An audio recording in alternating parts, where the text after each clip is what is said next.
Hey guys, I'm John with Untappd Brews, and today we're going to be checking out Uinta's Pumpkin Ale.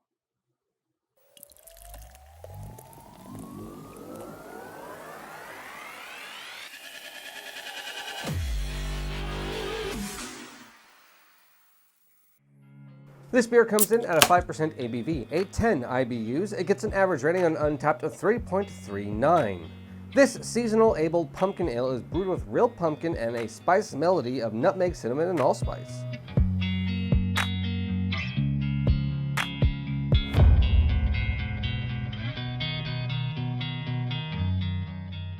Okay, right away, I know it's not a brown ale, and it doesn't look like a brown ale. It looks like, well, a pumpkin beer. It's got amber color to it. It's darker. It looks like a very malty ale. The head is slightly khaki, probably the least so far. Not a whole lot of aromatics and spice notes. There's kind of a tart note to this beer.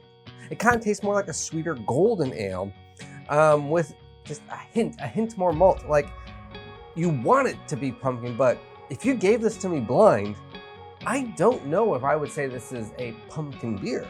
It does have a slight pumpkin yammy meat flavor to it, but really not a whole lot of spices like they talked about. I mean, everything is subtle. That's why my brain would probably be tricked to thinking it's more of a Belgian style. The spices are coming from probably the yeast strain or anything like this. I don't know. I don't know if I like this. Plus, I'm pretty sure this can's just been reused because I can feel the label.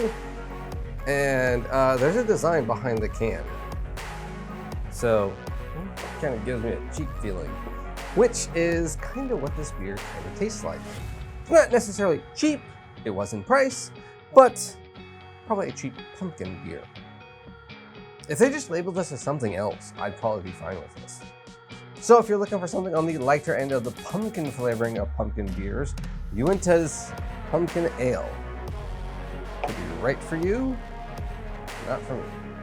Cheers.